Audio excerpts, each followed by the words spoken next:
Siapa sangka, seorang TKI yang merantau demi keluarga justru menjadi penyelamat bagi majikannya sendiri. Bertahun-tahun sang majikan menderita sakit misterius yang tak kunjung sembuh meski sudah berobat kemana-mana. Tapi semuanya berubah ketika sang TKI datang dan membawa keajaiban. Karena jasanya, sang majikan bahkan menghadiahkan sebuah rumah luar biasa. Bukan, kisah ini bukan hanya tentang kerja keras, tapi juga tentang kekuatan hati dan mungkin campur tangan yang lebih besar. Kalau kalian penasaran, tonton video ini sampai habis. Jangan lupa untuk like video ini, subscribe agar tidak ketinggalan kisah-kisah inspiratif lainnya, dan tulis di kolom komentar apakah kalian atau orang di sekitar kalian pernah mengalami hal serupa, kisah sakit misterius, atau bahkan yang berhubungan dengan hal-hal gaib. Ceritakan pengalaman kalian di bawah, kami ingin mendengarnya.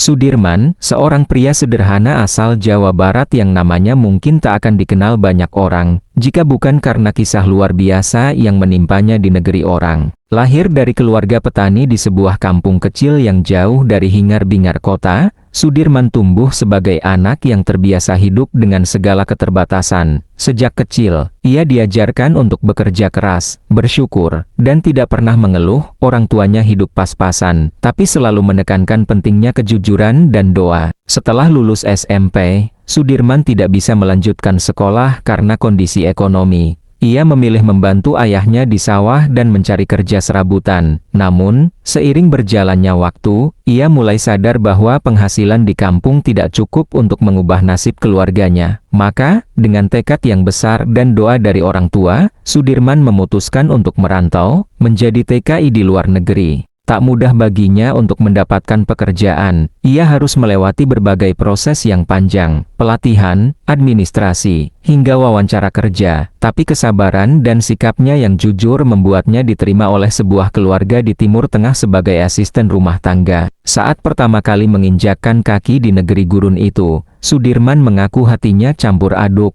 antara takut, haru, dan bingung. Bahasa yang berbeda, adat yang asing, dan tentu saja, jauh dari rumah. Tapi ia tetap berpegang teguh pada prinsip hidupnya, kerja keras, tulus, dan jangan pernah tinggalkan doa. Satu hal yang menarik, sejak awal majikannya tampak berbeda. Wanita paruh baya itu terlihat lemah, sering batuk, dan wajahnya tampak pucat.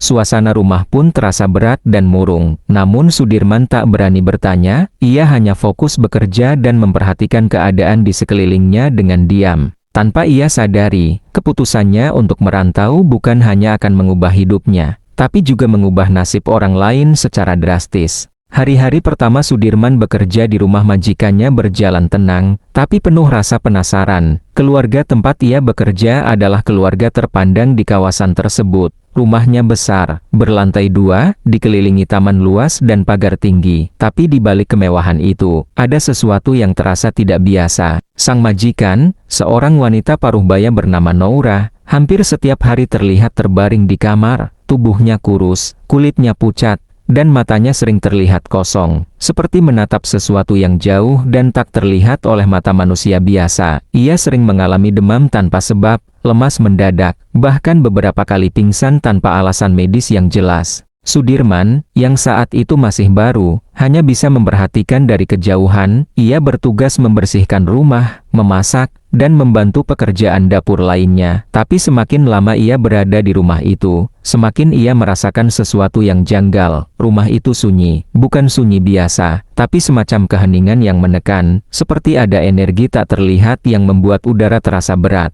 Kadang-kadang, saat malam tiba, Sudirman mendengar suara tangisan lirih dari kamar majikannya. Suara itu pelan, seperti suara orang yang menahan sakit luar biasa tapi tidak ada yang bisa dilihat. Pernah juga ia melihat majikannya bangun tengah malam dan berjalan tanpa arah. Matanya terbuka tapi seperti tidak sadar, seakan sedang dikendalikan oleh sesuatu. Sudirman mulai bertanya-tanya, ada apa sebenarnya dengan majikannya ini? Ia mencoba bertanya secara halus kepada sesama pekerja di rumah itu. Ada satu sopir dan seorang penjaga taman tapi mereka hanya menggeleng dan berkata, sudah lama seperti itu. Dokter pun tak tahu apa penyebabnya. Dari cerita-cerita yang ia kumpulkan, Sudirman akhirnya mengetahui bahwa majikannya sudah menderita sakit ini selama hampir 7 tahun. Awalnya hanya sering sakit kepala, lalu mulai susah tidur, mimpi buruk terus-menerus, dan akhirnya tubuhnya melemah. Mereka sudah mencoba semua berobat ke rumah sakit, memanggil tabib lokal, bahkan mencoba pengobatan dari luar negeri, tapi hasilnya nihil. Setiap kali terlihat membaik, sakit itu kembali lagi, bahkan lebih parah. Yang lebih aneh lagi, tidak ada diagnosis pasti dari dokter. Semua hasil tes medis normal, tidak ada infeksi, tidak ada penyakit kronis, tapi sang majikan tetap jatuh sakit, seperti tubuhnya diserap habis oleh sesuatu yang tak terlihat.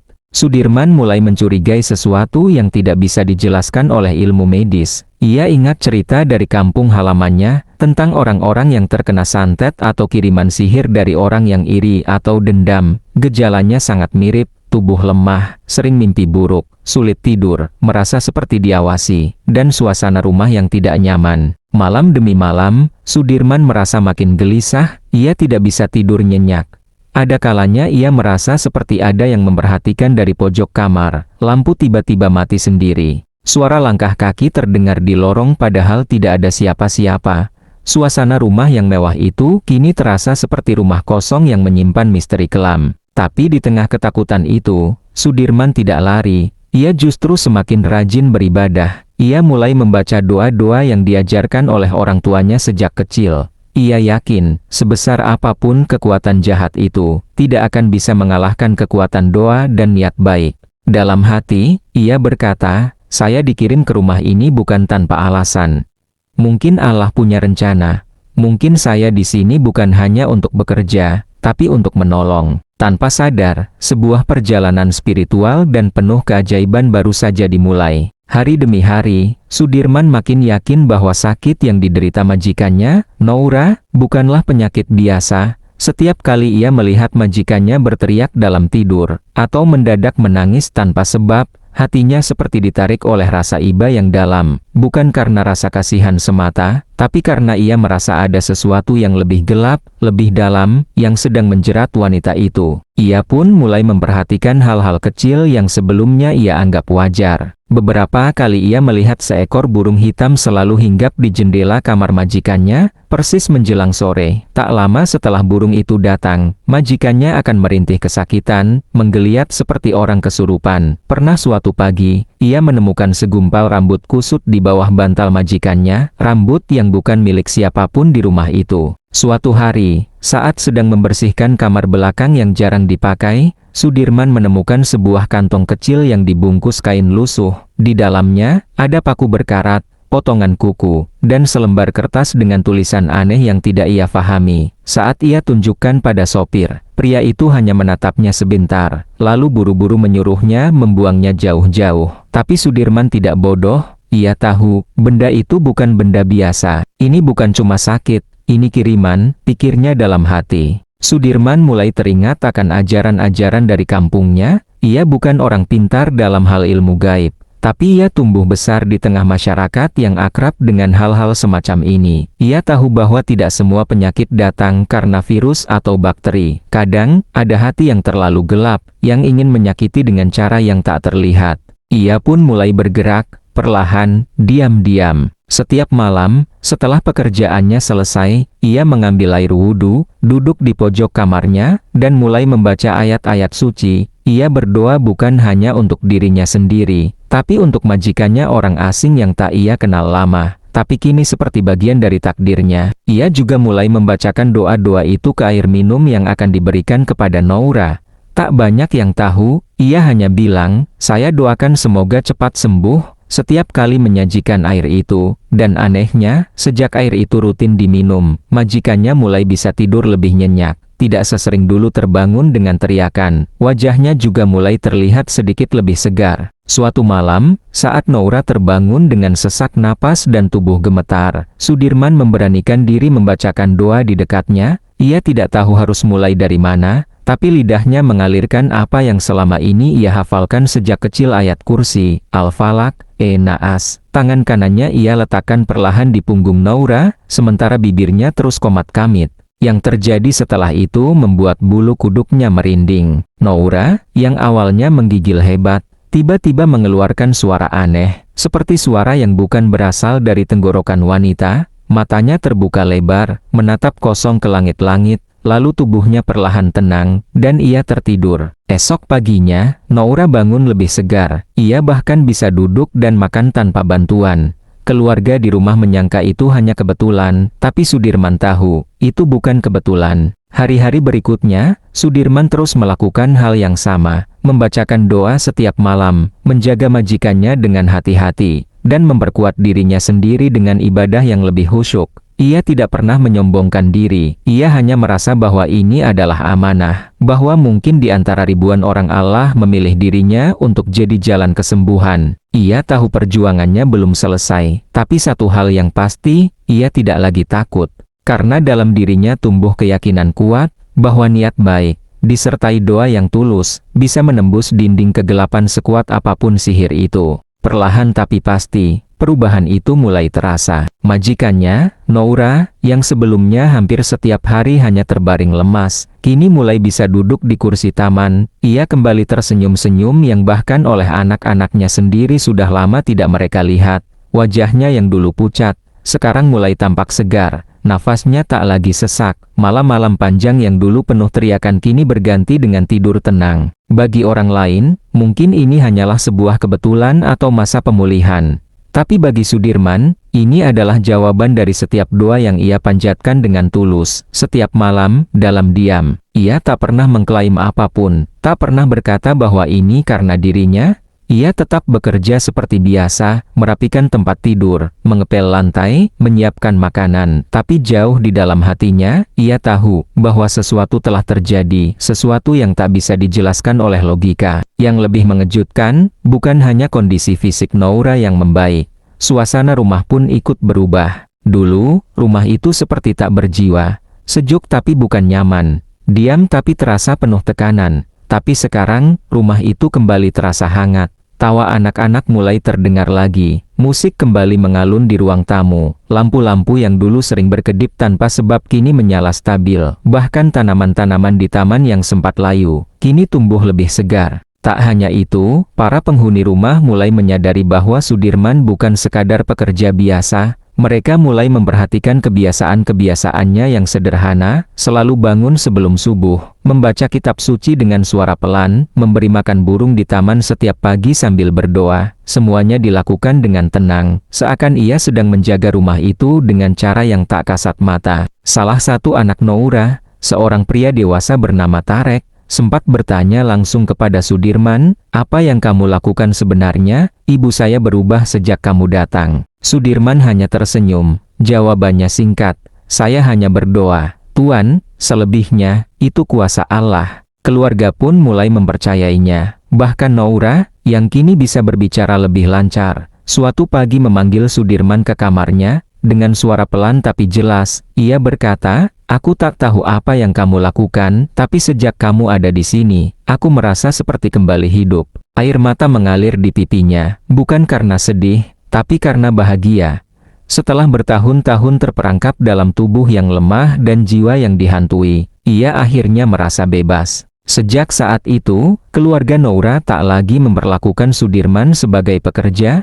Ia mulai dianggap seperti keluarga sendiri. Ia diajak makan bersama di meja utama, diberikan waktu istirahat yang cukup. Bahkan pernah diajak liburan bersama saat mereka keluar kota, suatu hal yang sangat langka di antara TKI lainnya. Namun bagi Sudirman, penghargaan terbesar bukanlah tempat duduk di meja makan, bukan pula perlakuan istimewa, tapi ketika ia melihat majikannya kembali bisa memeluk cucunya, berjalan-jalan pagi di taman, dan tersenyum tanpa beban, itu lebih dari cukup. Tapi siapa sangka, perubahan besar ini hanyalah awal dari hadiah yang jauh lebih luar biasa. Sebuah hadiah yang bahkan tak pernah terlintas dalam pikirannya. Sebuah rumah, sebuah kehidupan baru, dan sebuah akhir dari penderitaan panjang. Beberapa bulan setelah kondisi Noura pulih sepenuhnya, suasana rumah itu berubah drastis. Tak lagi suram atau berat, melainkan hangat dan penuh syukur. Semua anggota keluarga kembali hidup dengan semangat. Dan nama Sudirman kini tak lagi disebut sebagai pembantu rumah tangga, tapi sebagai penyelamat. Hubungan antara Sudirman dan keluarga majikannya menjadi sangat dekat. Ia diajak makan bersama, dihormati, bahkan sering dimintai pendapat dalam urusan rumah tangga. Namun, di balik semua itu, Sudirman tetaplah sosok yang sederhana. Ia tidak pernah membanggakan dirinya, tidak pernah meminta apapun. Ia hanya merasa bersyukur sudah bisa membantu. Namun, apa yang terjadi pada suatu sore benar-benar di luar dugaan. Hari itu, Noura memanggil Sudirman ke ruang keluarga. Ia sudah duduk bersama suaminya dan anak-anaknya. Di depannya, ada sebuah map besar dan sebuah bingkisan yang tampak mewah. Sudirman sempat mengira itu mungkin untuk tamu penting, tapi ternyata, semua itu ditujukan untuk dirinya. Dengan senyum lembut, Noura menatap Sudirman dan berkata, "Sudirman, selama bertahun-tahun aku merasa hidupku seperti dalam kegelapan. Kamu datang, dan semuanya berubah. Kamu bukan hanya membersihkan rumah ini, tapi juga membersihkan seluruh beban yang menjerat hidupku. Kamu telah menyembuhkan aku, menyelamatkanku." Sudirman menunduk, malu. Ia tak terbiasa dipuji seperti itu. Tapi yang disampaikan Noura selanjutnya membuat jantungnya seolah berhenti berdetak sesaat. "Kami tahu kamu jauh dari keluargamu. Kamu datang ke negeri ini demi mereka, demi kehidupan yang lebih baik. Dan kami ingin kamu pulang dengan kepala tegak, bukan hanya sebagai TKI, tapi sebagai pahlawan bagi keluargamu. Maka, keluarga kami sepakat untuk membelikan kamu sebuah rumah di kampung halamanmu, di Jawa Barat." Sudirman ternganga, matanya langsung memerah. Ia menatap map yang kini diletakkan di tangannya dan di dalamnya ada dokumen pembelian rumah, lengkap dengan sertifikat atas namanya sendiri. "Rumah itu cukup besar," lanjut Noura, "dekat dengan sawah. Seperti yang pernah kamu ceritakan, ada ruang untuk keluargamu, dan halaman luas tempat anak-anakmu nanti bisa bermain. Anggap ini bukan hadiah, tapi tanda cinta dan rasa terima kasih kami, karena tidak semua orang bisa memberi tanpa pamrih seperti kamu." Sudirman hanya bisa terdiam, air matanya jatuh, membasahi pipi. Ia mencoba bicara, tapi suaranya tercekat. Yang bisa ia lakukan hanyalah memeluk map itu erat-erat, sebuah simbol perubahan nasib yang tak pernah ia bayangkan. Dalam benaknya, wajah orang tuanya terbayang. Rumah reot mereka yang dulu bocor di musim hujan,